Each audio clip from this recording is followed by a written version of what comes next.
Pernahkah kamu merasa kalau hidup di zaman sekarang ini rasanya seperti sedang berlari di atas treadmill yang kecepatannya terus bertambah? Kita kerja keras, mengejar target, begadang demi deadline, dan merasa kalau tubuh kita ini mesin yang tak tergantikan.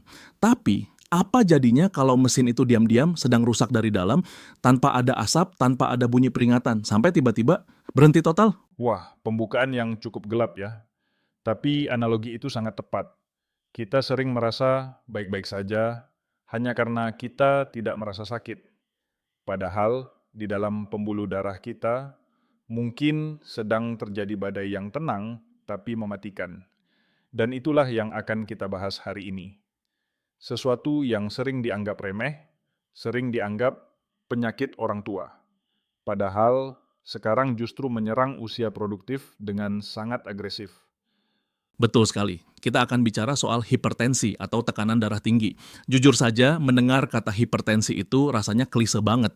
Kayak nasihat dokter yang masuk kuping kiri, keluar kuping kanan.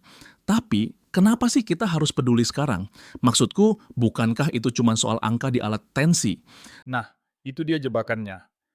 Menganggap hipertensi hanya sekadar angka adalah kesalahan fatal. Coba bayangkan selang air di taman rumahmu. Kalau kamu nyalakan keran biasa saja, air mengalir lancar, selangnya awet. Tapi bayangkan kalau tekanan airnya kamu naikkan sampai maksimal, terus-menerus, 24 jam sehari, 7 hari seminggu. Apa yang terjadi pada selang itu? Pasti lama-lama kaku, retak, atau malah pecah. Tepat. Dan itulah pembuluh darahmu. Hipertensi bukan sekadar angka 140/90. Itu adalah representasi fisik dari seberapa keras darahmu menghantam dinding arteri setiap detiknya. Jika itu dibiarkan, dinding pembuluh darahmu akan rusak, mengeras, dan akhirnya bisa memicu hal-hal mengerikan seperti stroke atau serangan jantung. Yang mengerikan adalah J. Madan Bayu. Seringkali proses perusakan ini tidak terasa sama sekali, Bang Pele. Makanya dia disebut ada Balanton Gala. The Silent Killer. Julukan yang seram tapi memang pas. Yang bikin aku penasaran kenapa sekarang banyak orang dewasa muda umur 30-an atau bahkan akhir 20-an sudah kena hipertensi. Dulu kan rasanya ini penyakit kakek nenek kita. Apa yang salah dengan kita? Ini pertanyaan menarik yang menyentuh aspek sosiologis gaya hidup kita. Ada pergeseran besar dalam cara kita hidup. Pertama, mari bicara soal rasa. Lidah kita di zaman modern ini sudah dimanja dengan natrium yang berlebihan. Garam itu ada di mana-mana. Bukan cuma di masakan ibu, tapi di makanan kemasan. Keripik yang kita cemil sambil nonton, saus sambal. Bahkan di minuman manis pun kadang ada natriumnya. Oh iya, makanan ultra proses ya. Kadang kita nggak sadar, makan mie instan rasanya enak banget, tapi natriumnya bisa setengah jatah harian kita. Betul, ginjal kita punya batas kemampuan untuk membuang kelebihan garam itu. Ketika garam menumpuk, dia menarik air, volume darah meningkat, dan tekanan pun naik. Tapi bukan cuma soal makanan. Faktor kedua yang lebih abstrak tapi sangat nyata adalah stres. Kita hidup di era hustle culture. Kita mengagungkan kesibukan. Saat kita stres, tubuh memproduksi hormon kortisol dan adrenalin. Hormon ini membuat jantung berdetak lebih cepat dan pembuluh darah menyempit. Bayangkan, kamu duduk diam di depan laptop, tapi secara fisiologis, tubuhmu sedang dalam mode perang. Wah, itu masuk akal banget. Jadi, meskipun fisik kita duduk diam, di dalam tubuh kita sedang panik karena deadline atau email dari bos ya. Persis. Dan karena kita melakukannya setiap hari, tubuh kita kehilangan kemampuan untuk kembali ke mode rileks. Tekanan darah yang tadinya naik sebentar karena kaget, lama-lama jadi permanen yang tinggi. Ini adalah harga mahal yang kita bayar untuk gaya hidup modern. Kita menukar kesehatan pembuluh darah dengan produktivitas. Itu terdengar agak filosofis dan menyedihkan di saat bersamaan. Kita bekerja keras untuk hidup enak, tapi proses kerja keras itu justru memperpendek umur kita. Tapi tunggu, kalau memang ini silent killer, masa sih tidak ada tanda-tandanya sama sekali? Sering kan orang bilang kalau leher kaku atau sakit kepala itu tanda darah tinggi. Itu mitos yang setengah benar. setengah salah. Memang, pada kasus hipertensi yang sangat tinggi atau krisis hipertensi, seseorang bisa merasa sakit kepala hebat, mimisan, atau sesak napas. Tapi, sebagian besar orang, saya ulangi, sebagian besar tidak merasakan apa-apa. Leher kaku seringkali lebih karena posisi tidur yang salah atau kolesterol, atau ya, stres otot saja. Mengandalkan gejala fisik untuk mendeteksi hipertensi itu seperti menunggu rumah kebakaran, baru mau beli alat pemadam api.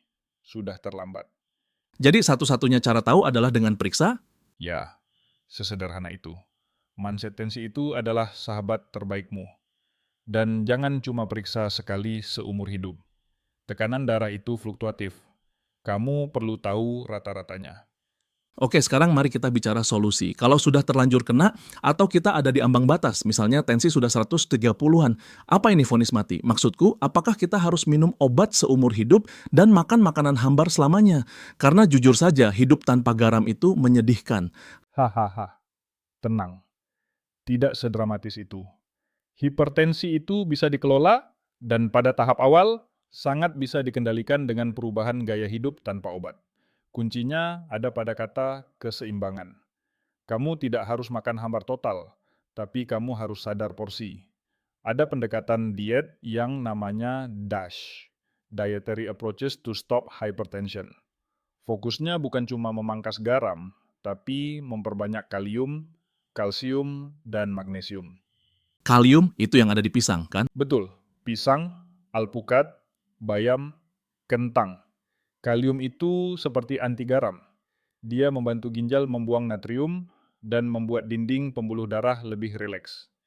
Jadi daripada cuma fokus, jangan makan asin, ubah mindsetnya jadi perbanyak makan sayur dan buah. Itu lebih positif dan lebih mudah dilakukan. Itu perspektif yang lebih enak didengar, menambah kebaikan daripada sekadar melarang keburukan. Lalu bagaimana dengan olahraga? Orang sibuk sering bilang nggak punya waktu. Olahraga itu obat alami terbaik. Kamu tidak perlu jadi atlet maraton. Jalan cepat 30 menit sehari saja sudah cukup untuk membuat pembuluh darahmu tetap elastis. Bayangkan, pembuluh darah itu seperti karet gelang. Kalau tidak pernah ditarik ulur dengan aktivitas fisik, dia jadi kaku. Olahraga menjaga elastisitas itu. Dan bonusnya, olahraga membakar hormon stres yang kita bicarakan tadi. Jadi, sekali dayung, dua pulau terlampaui. Tapi ada satu hal yang sering jadi perdebatan di tongkrongan nih, soal kopi. Banyak teman-teman kita yang dewasa muda ini hidupnya bergantung pada kopi. Itu ngaruh nggak sih ke hipertensi? Kafein. Hubungan cinta dan benci. Kafein memang bisa menaikkan tekanan darah secara sementara, lonjakan singkat. Bagi orang yang tekanan darahnya normal, ini biasanya tidak masalah. Tapi bagi mereka yang sudah punya bakat hipertensi, konsumsi kopi berlebihan, apalagi ditambah gula dan creamer, dan diminum sambil merokok, itu kombinasi yang buruk. Kopi hitam tanpa gula dalam jumlah wajar mungkin oke, tapi kalau kamu minum kopi untuk menutupi kurang tidur, nah, kurang tidurnya itu yang justru lebih berbahaya buat tensi daripada kopinya. Jadi intinya kembali ke gaya hidup holistik ya, tidur cukup, makan benar, gerak, dan kelola stres. Terdengar klise, tapi ternyata mekanismenya sangat kompleks. Betul. Dan ada satu hal lagi yang perlu kita ingat. Hipertensi pada orang dewasa ini seringkali adalah akumulasi. Apa yang kamu lakukan di usia 20-an dan 30-an, tagihannya akan datang di usia 40-an atau 50-an. Jangan berpikir, aku masih muda, nanti saja tobatnya. Tubuhmu mencatat semuanya. Setiap batang rokok, setiap begadang, setiap junk food, itu semua tercatat di buku besar kesehatanmu. Tubuhmu mencatat semuanya. Itu kalimat yang cukup menohok. Kita sering lupa kalau tubuh ini satu-satunya tempat kita tinggal. Kalau rumah rusak bisa pindah, kalau tubuh rusak mau pindah kemana? Sangat benar. Dan perlu diingat juga, mengontrol tekanan darah bukan cuma soal mencegah kematian, tapi soal menjaga kualitas hidup. Stroke itu bukan cuma mematikan, tapi bisa melumpuhkan.